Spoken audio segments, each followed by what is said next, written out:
Good morning, good afternoon, good evening, wherever you're watching this from. This is my bottom review. Obviously, a couple of days yet for my bottom review, but I was busy over the last couple of days. But we're here now for the Dmitry Bivol beating Artur to become undisputed champion in the most anticipated rematch between two elite world-class fighters. Obviously, Dmitry Bivol beating Artur by majority decision. And let's be real, well-deserved winner. I thought Bivol won the first fight, personally, in my opinion. But I can understand why people gave it to Beterbiev in the first fight. And Dmitry Bivol, and I was right, he learned from his mistakes. He learned from the mistakes of the first fight on why he probably didn't win the first fight. And he was more active this time, more active in the rounds. He was more active, especially in the back end of the fight as well. Them crucial championship rounds as well. But these two are just two elite fighters, man. Two elite world-class fighters. Don't get me wrong, Artur probably dropped off from the first fight. Probably did drop off from the first fight, but I think that's down to Dmitry Bivol for me. I actually don't think Beterbiev did drop off. I just think Bivol was absolutely outstanding throughout the whole fight. He won it comfortably on my start card for me. I think Bivol won it comfortably on my start card. I think they only did Beterbiev 4 or 5 rounds. Well, it'd be 4 rounds, wouldn't it, if it's a 12-round fight? I started 8-4 to Bivol, personally. I thought Beterbiev was more stronger in midway through the fight, in the middle of the fight. But I think Bivol started the fight well, ended the fight well. But the pace that both these fighters fight at is just absolutely divine. Edge of the seat stuff, personally. It was edge of the seat stuff. Just watching both of them fight in. Just watching both of these elite world-class fighters share the win for 24 rounds. Just absolutely incredible. And they are so far ahead in this division. So far ahead of everyone else. I'm sorry, they are. I know British fans won't like that. They won't like that at all. But let's be real. Let's call a spade. They are levels above the likes of Anthony Yard, Cam Smith, Joshua Buatsi. Obviously, we'll get on to two of them respective fighters who did fight each other on this card. Yet one on the stream. But yeah, for me, Dmitry Bivol, absolutely outstanding. No shame in using for Beterbiev, no shame in using. And for me, did me that trilogy. We need to see both of them share 36 rounds. Two elite world-class fighters. Beterbiev's 40 years old, by the way. 40 years old, and he's still acts like an elite world-class operator. Unfortunately for him, this fight before was just absolutely outstanding all the way through. For me, I thought Bivol won the first fight, personally. I thought he won the first fight. Obviously, I thought the first fight was a lot more closer than the second fight. For me, Bivol won quite, I won't say easily, but he won by at least 4 rounds. In my opinion, he won 8 of the rounds. Beterbiev won 4 of the rounds. And it's the only fight yet for Beterbiev for me. I think it's the only fight yet for Artur Beterbiev. What has been an amazing career for Artur Beterbiev. I think the only fight yet is the trilogy for me. Maybe he can fight on Beterbiev, but I don't think he needs to fight on. Artur Beterbiev's had an incredible career. Dmitry Bivol, he probably has more left in his career. He can probably end up moving up to cruiserweight once they've had the trilogy.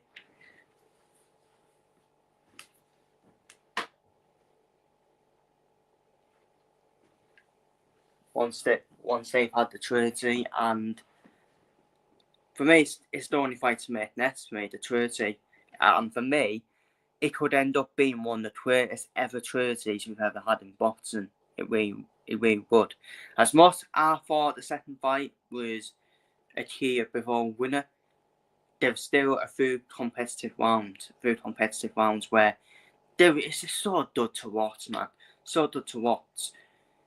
And this is what separates the UK fighters compared to these fighters. No, we'll talk now. We'll talk. Artur is dominating the heavyweight division. He's the levels above everyone in the heavyweight division. The heavyweight division, Bivol and Beterbiev, and levels above. And I won't be shocked if it's the same in other divisions as well. Super middleweight, you got Canelo Alvarez. So it's just amazing to watch. It really was amazing watching these two fighters. And yes, hope we get the trilogy before the end of the year. And I think that should be the showstopper for me at the end of 2025. That's where we should end 2025 with the trilogy.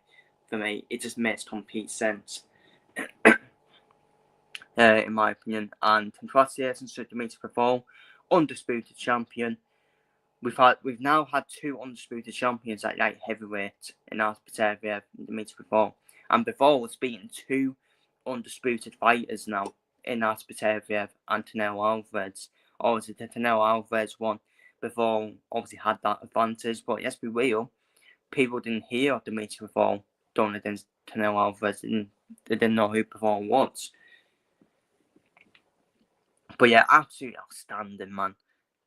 What a boxer, man. What a boxer Dmitry Bivol is. The boxing IQ on the man as well. And if you didn't notice, when he was counterpunching, they were quite quick.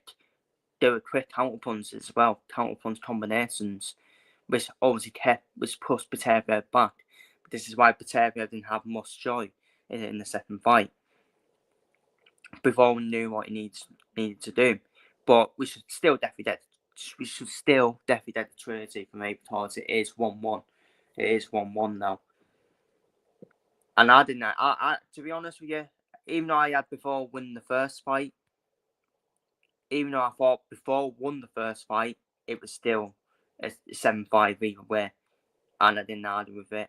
This time, you can't argue with the winner, in my opinion. So, congratulations to Dmitry Bivol, undisputed heavyweight champion, and now let's move on to the undercard fights. So up next, then we had Joseph Parker beating last-minute opponent Martin Batoli by corner stoppage. Obviously, Daniel Dubois apparently pulled out, with an illness. People be like, "Oh, that's a bit deep." You saying that? Well, I'm not being funny. How comes Pritchop already is already teasing the Usyk Dubois fight? It's so unfair on Joseph Parker for me. But anyways. Simple job done for Joseph Parker. I am not accepting Martin Batoli's excuses. At the end of the day, he chose to go in. He chose to go in at last minute. So I am not accepting any excuses from the Batoli team. It's about time Martin Batoli stepped up as well. They have all this talk saying, about the sparring stories, or how he's the most avoided heavyweight in the heavyweight division. And Joseph Parker just done that to him. What are we doing here? Martin Batoli, I'm sorry, he was key overhyped. And I never rated Martin Batoli. I never rated him. Yeah, I've told people Martin Batoli is just another CA San. He's a 6-round fighter. 6-round fighter. Dead past 6 rounds, you can outbox him. Martin Batoli is not fit enough. £315. Are we having a laugh here? Don't get one, Batoli, dangerous, powerful puncher, but is that it? We'll talk. He beat up Gerard Anderson, who was again key overhyped. He had a lot of overhype. And Gerard Anderson, let's be real, faced no one on his boxing career resume. Experience showed in this fight. Experience showed in Joseph Artur, former world champion. And by the way, enough of Martin Vettori now. Martin Vettori was just T overhyped, don't even won. Still dangerous, powerful punter. Vettori versus CA San, that would be the fight to make. An absolute firecracker between the two of them. But yeah, they are not great boxers, yes, be real. So you can definitely outbox Vettori, you can definitely outbox CA San, and you can definitely outbox Deontay Wilder. And that's what Joseph Artur done. And you know what? It's changed my opinion now. I actually think Parker beats Daniel Dubois. I think Parker beats Daniel Dubois. I think Daniel Dubois is definitely better than Vettori, San, and Deontay Wilder. But Joseph Parker having Andy Yee in his corner, they always have a plan. They always have a plan, Joseph Parker's team.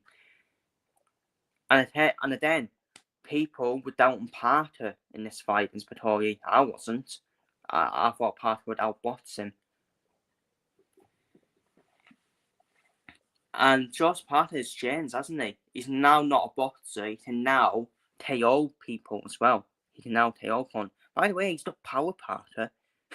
He has got power, Joseph Parker. I thought before the Dubois-Parker fight was cancelled, I thought Dubois would win, stoppage, just because, KO. Just because I thought Parker does take too many shots. He has been knocked down by, say, San twice. But Parker, he gets back up. And he won that fight in San. And Andy Yee is one of the best trainers out there for me. One of the best trainers out there. They always have a plan.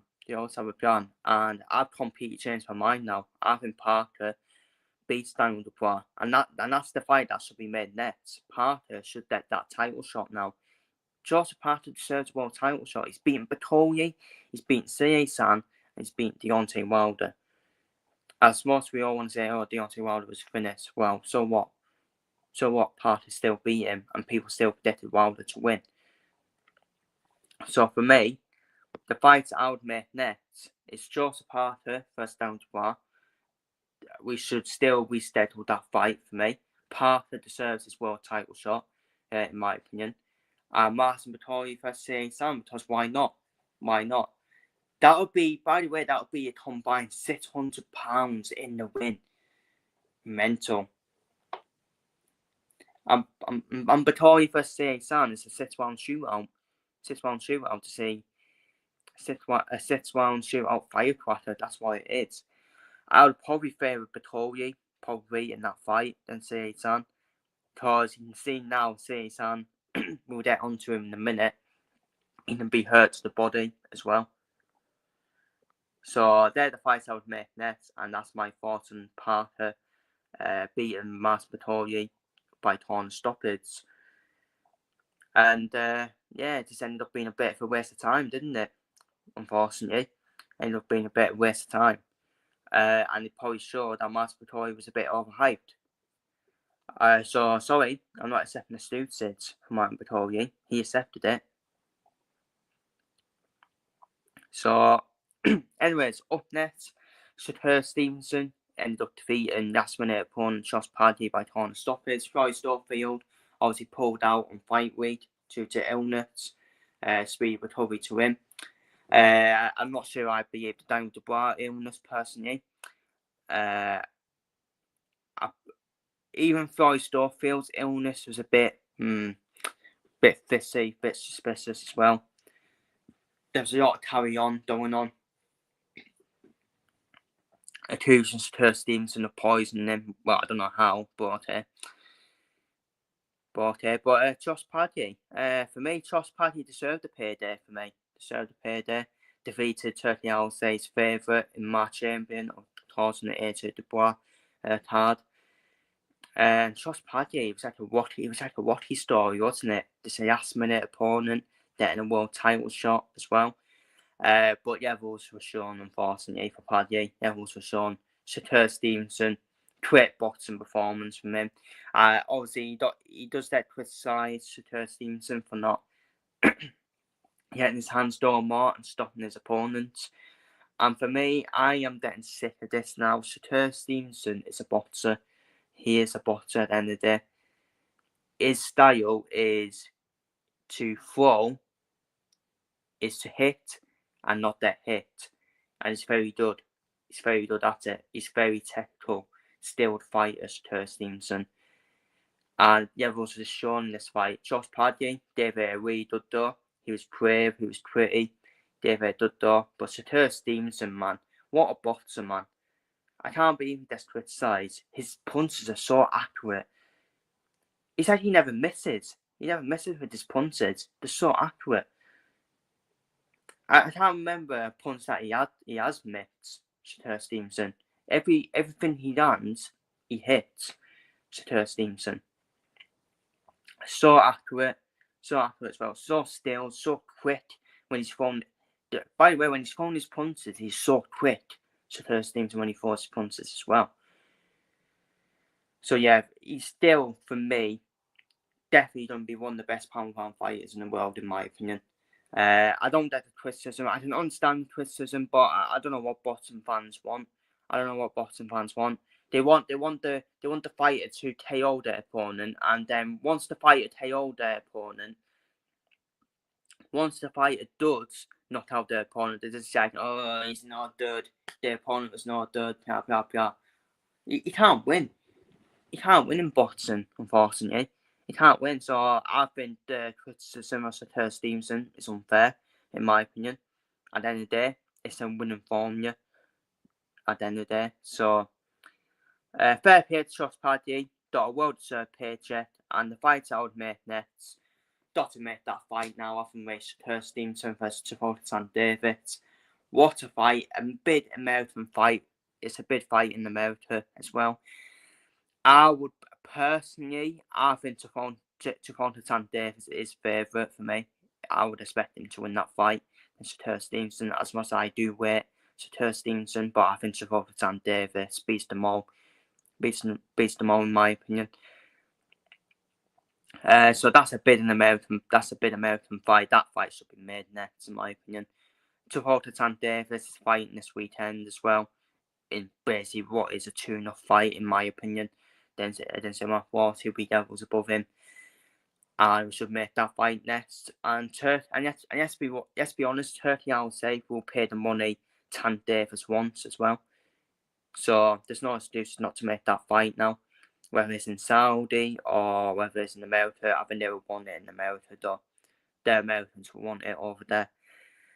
And Josh Paddy, why not make the next fight I would make for Josh Paddy, Joe Tordina. Joe Tordina has been inactive, and I think that's a winnable fight for him. As much as I do, then Joe Tordina is a very good boxer. Castro, in my opinion, Castro Tordina at the right time, and also it's a good fight for Tordina as well to get back active as well. So that's what we want in boxing. That is what we want in boxing for me. So up next, we had a robbery in boxing. Unfortunately, we had a robbery on this card. Carlos Adames versus Hamza Shiraz started a draw. How many times are we going to keep talking about the judges in boxing for me? And obviously, there was footage of Turkey, I would say, looking at the judges' scorecards, which isn't right for me. As much as Turkey's done not a good things for boxing, that is completely won from him. He shouldn't be doing that, in my opinion. And all of a sudden, what a coincidence, the fight was started to draw all of a sudden. Carlos Adames was robbed of a win. It's like, for me, it's like Hamza Shiraz. It's like it was just too early for him at world level. Carlos Adames, I was impressed, by the way, by Carlos Adames' performance. The high pressure style he's got as well. He was so relentless on Hamza Shiraz. So relentless, is that high pressure style. Shiraz didn't do anything at all. Adames' movement was good. Head movement was good. His defensive work was good as well. Adames won that fight comfortably for me. He won that fight comfortably. And Adame's style was very good. I was impressed by it. And you know what? He could cause Janabek problems for me, Adame's. I think that I would definitely make that fight next, personally. But obviously, they just want to make, I think they'll make the rematch next because they probably know it's a robbery. That Shiraz even got anything from that fight, in my opinion. The making their excuses now are they're saying Hamza Shiraz had a broken hand, etc., etc. Well, he could have easily pulled out. We'll talk. Just saying. Shiraz could have easily pulled out if he had a broken hand. Obviously, fighters don't do that because they decide to continue fighting men. But at the end of the day, I think that's just a silly excuse for me. So you don't into the fight, not letting your hands down. Cool story. And again, maybe it's just too early for Shiraz to fight for a world title. Maybe it's just too early. He'll come back from this, though. Hamza Shiraz will come back from this. He'll go down the route of Daniel Dubois, where maybe get the rematch and improve potentially. It's just what do you do now? Obviously, it's a draw. The rematch is probably going to get made, but for me, I would probably forget if I'm advising Hamza Shiraz, I'll probably have a couple more fights before going into the rematch, before having the world title shot again. I think Hamza Shiraz should face world level opponents and former world champions, in my opinion. I think that's what Hamza Shiraz should do.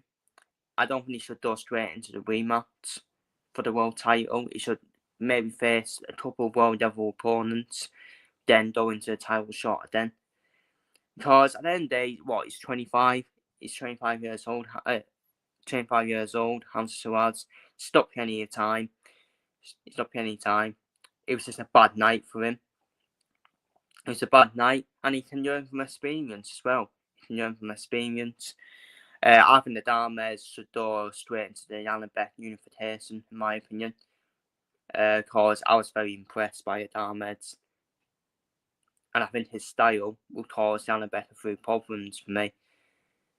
And I think it makes sense to make a unification, in my opinion, between Janabek and Dames.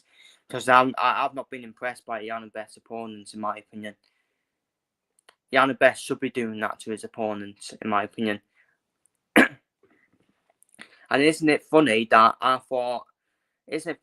few people actually thought Denzel Bentley beat Janabek, and I did as well. So what does that say about Janabek?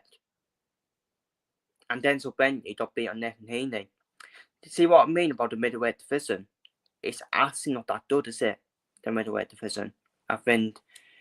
But I was impressed by Dames, though. I was impressed by him at the weekend. I think this was the first time I saw Adames in my UK time range. I've always had to watch him on highlights, and I was impressed by him. And for me, he was robbed in this fight against Shiraz. But all these promoters do it, man. All these promoters do it. Always check the scorecards during the fight. It's fishy, man. It's suspicious. You know it's corrupt. Hamza Shiraz, a Saudi Arabia favourite as well. Let's be real. Saudi Arabia favourite, and he dissed him in the draw. Choke, man. Absolute choke. The fights I would make next, well, I think it'd be the rematch, personally. But personally, I think the Dames should go straight into the Janabek unification. I think that's a good fight, by the way. And my advice to Shiraz would be take a couple more fights into world level opponents that are former world champions, then go back into a world title shot. That's the advice I would give to Shiraz, in my opinion. Up next, we saw Artur Ortiz Jr. edge a decision win over Ismail Madsimov. I thought there was. I don't like this criticism of this. It was a boring fight. Maybe you could say it was a boring fight, but it was a typical boxing match, pick and fight between the two of them. Third to Ortiz Jr., the white winner in the end. Definitely the white winner. Far too big in the end for Madrimov. And he got far too strong, didn't he? Not far too strong for Madrimov as well. I started at 7-5 in Ortiz's favour. Well, I think it was probably more than that, personally. I thought Ismail Madrimov started the fight off well with his bottom move style, using his movement, moving Ortiz around the win to start off the fight. And then Ortiz came off strong from midway through onwards. And third Ortiz Jr., far too strong for me. Was far too strong for Madrimov. There's no shame for Madrimov. Madrimov looked good against Terence Crawford. He looked good in some parts in this fight against Ortiz Jr. And third Ortiz Jr., for me, should fight Terence Crawford next. I think that's the fight that should be made next, in my opinion. I think that's the fight that should be made next. Third Ortiz Jr. looks quite big though, doesn't he? He looks quite big at super welterweight. And if Artur Ortiz Jr. moved up to middleweight, he'd be world champion already, in my opinion, because the middleweight division isn't that good at all. You can only pick probably a couple of fighters, like the Dames, who probably is good, who did impress. And but yeah, Artur Ortiz Jr. versus Terence Crawford, that's the fight I would make next. I think that'll be a cracking fight, by the way. Also, I think Crawford would win, but Ortiz Jr., who caused a few issues for Crawford, but I think Crawford is just at the level above. And we should get the Madrimov versus Sergey Bolchuk fight. That fight was supposed to happen on the Fury versus Usyk 2 rematch on the card. So I would expect that fight to be made next, personally. Madrimov against Bolchuk, great fight. I think that's a great fight for me. Bid up to the frost zone. Indeed, what a card.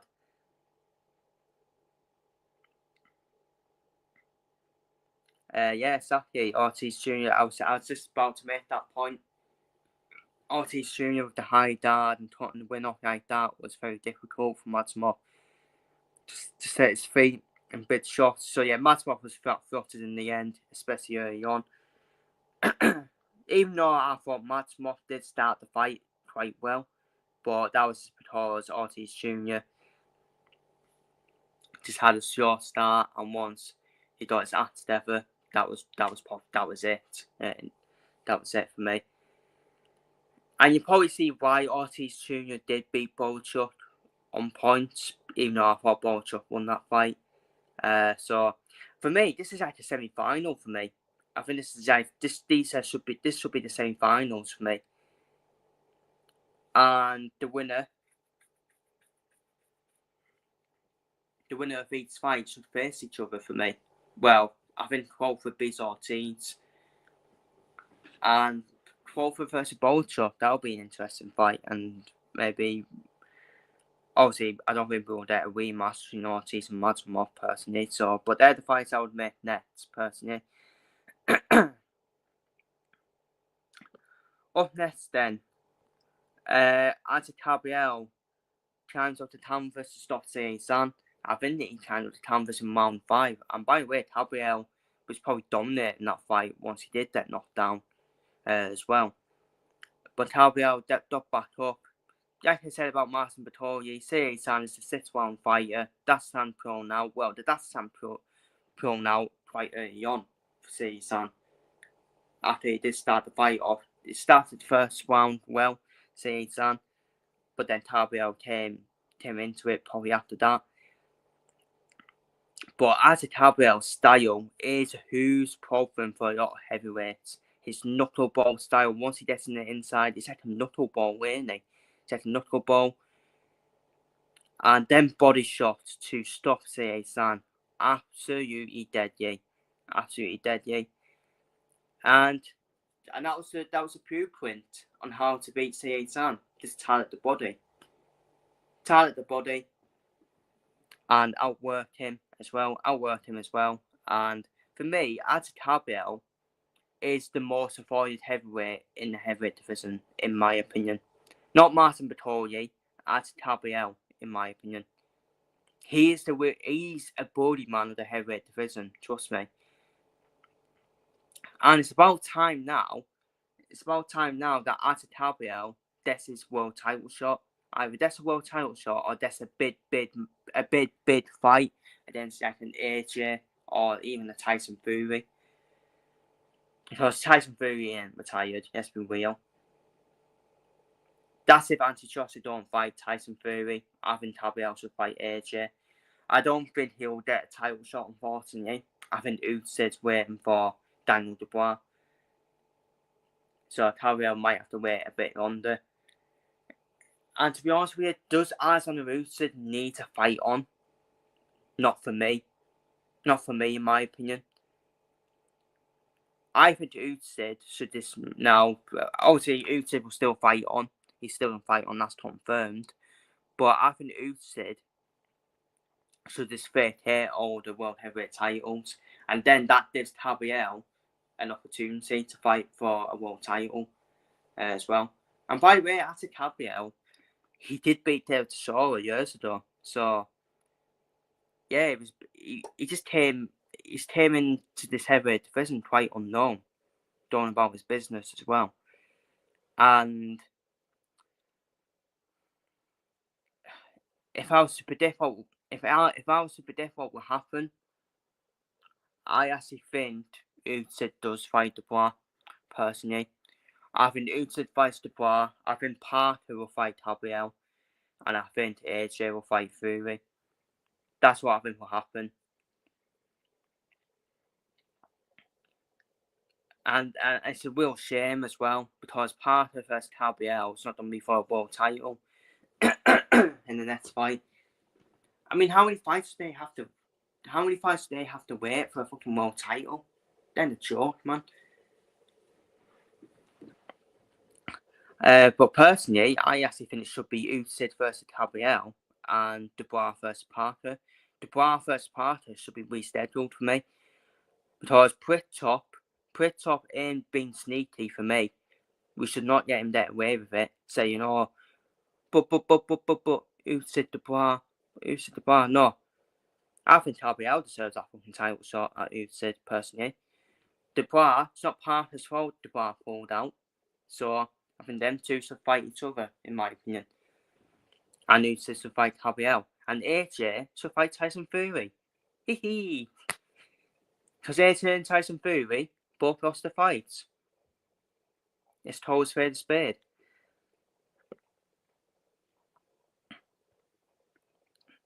Tabiel doesn't give you a second to breathe. I absolutely love his style. Absolute knuckleball style. And it would be interesting. Also, I think Usyk would beat him, personally. I do think Usyk will beat Tabiel. But it would be interesting to see how Usyk would deal with Tabiel's style.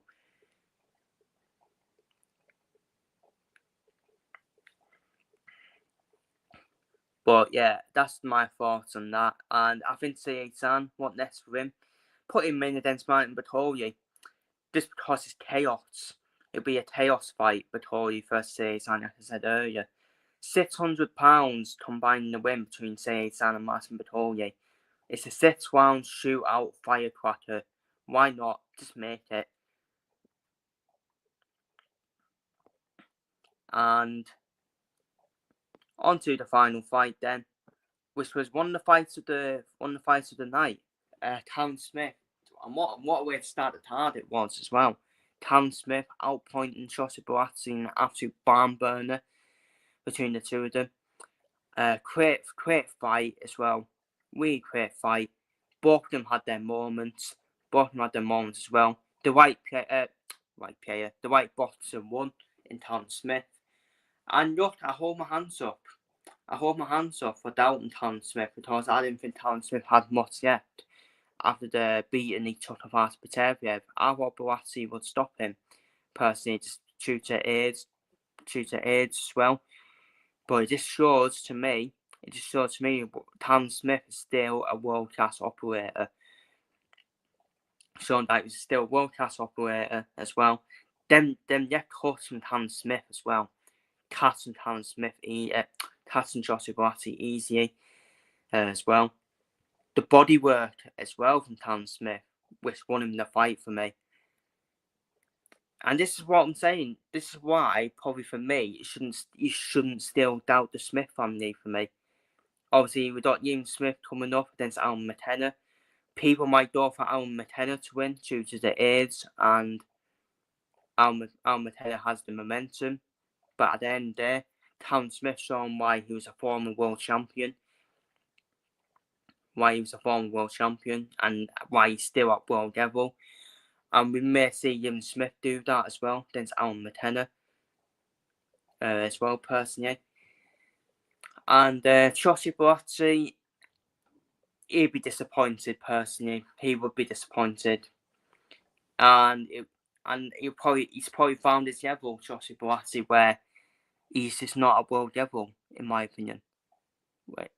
Where he's just not at world level, while Tam Smith is, in my opinion.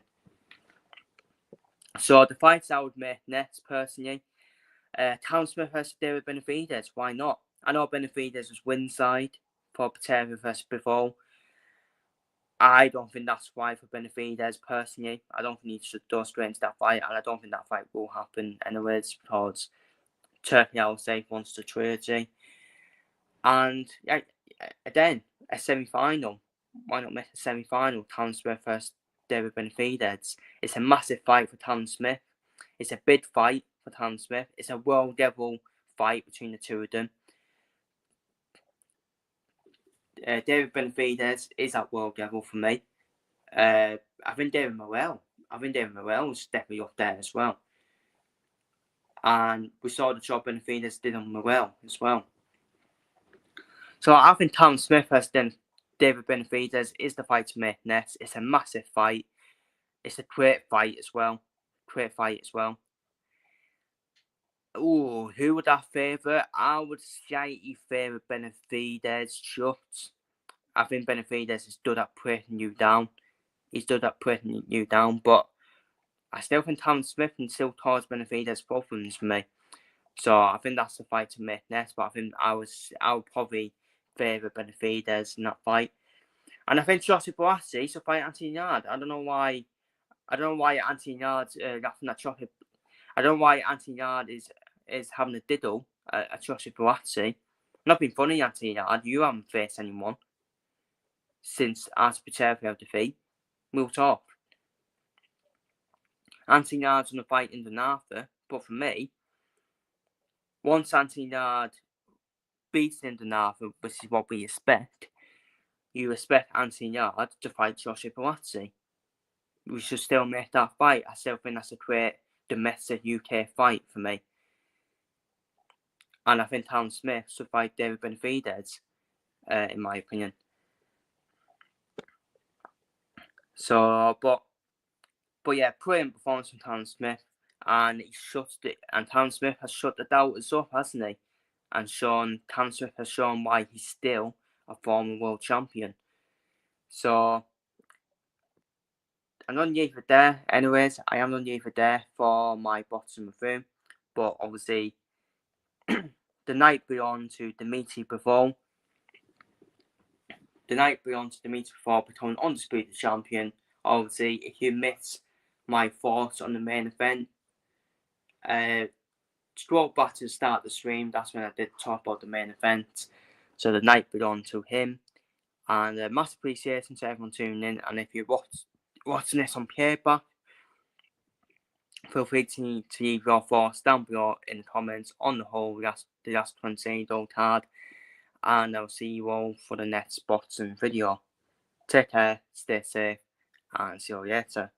As Dmitry Bivol, this is with ends and becomes Undisputed Light Heavyweight Champion.